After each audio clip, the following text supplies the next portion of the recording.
दादा तुम आगे बढ़ो, हम तुम्हारे साथ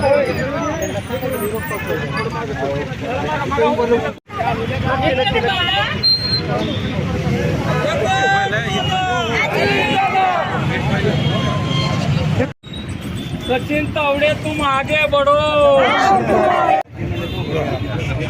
सर्वप्रथम मी सर्व धाराशिव जिल्ह्याचं अभिनंदन करतो की देशाचे पंतप्रधान नरेंद्रजी मोदी साहेब यांच्या नेतृत्वाखाली ज्या लोकसभेच्या निवडणुका होत आहेत त्यामध्ये आपल्या धाराशिव जिल्ह्याला एक सक्षम व कार्यतत्पर आणि कार्यधुरंधर असं सौ अर्चना राणा जगजितसिंह पाटील या उमेदवाराच्या माध्यमातून मिळालेला आहे।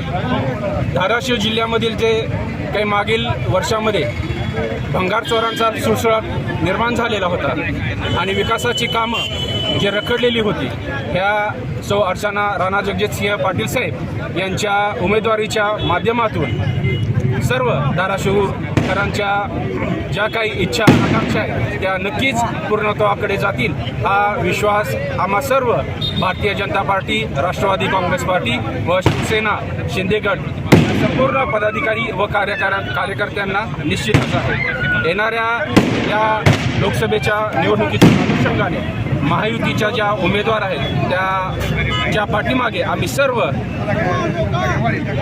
आघाडी सरकारच्या विरोधामध्ये तीव्रपणे काम करून त्या सक्षम अशा उमेदवाराला अर्चना वहिनींना नक्कीच आम्ही निवडून आणू हा विश्वास या आजच्या त्यांच्या जल्लोषाच्या निमित्ताने आम्ही इथे करत आहोत। आजच्या जल्लोषामध्ये शिंदे गटाचे पदाधिकारी कार्यकर्ते कोणीच दिसत नाही। शिंदे गटाचे काही पदाधिकारी जे आहेत ते मुंबईला आहेत आणि जे काही बाकीचे आहेत ते बाहेर असल्यामुळे ठिकाणी पोहोचू शकलेले नाही।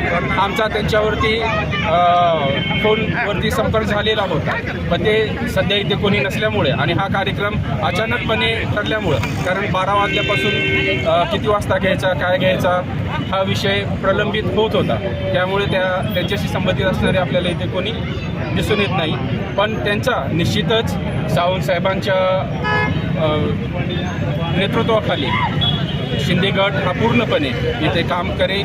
आम्हाला त्यांची साथ सगळ्यांना मिळेल व सक्षमपणे ही लोकसभेची जागा महायुतीला मिळेल हा विश्वास आम्हा सर्वांना आहे। आज महायुतीच्या तिघांचं मिळून राष्ट्रवादीला ही जागा सुटलेली आहे आणि लोकसभेचे एक तरुण तडफदार उमेदवार महिलामधून अजितदादांनी दिलेला आहे अर्चनाताई पाटील। हे उमेदवार आम्हाला एकदम सक्षम उमेदवार आम्हाला मिळालेला आहे राष्ट्रवादी काँग्रेस पक्षाचे आणि तिन्ही पक्षाचे लोक जे आहेत आमचे महायुतीचे सगळे लोक एक दिलाने एक हिमतीने एकजुटीने काम करून आमचा राष्ट्रवादीचा उमेदवार महायुतीचा उमेदवार प्रचंड बहुमताने निवडून येणार आहे एवढी मी खात्री करतो आणि आपले दोन शब्द समजतो।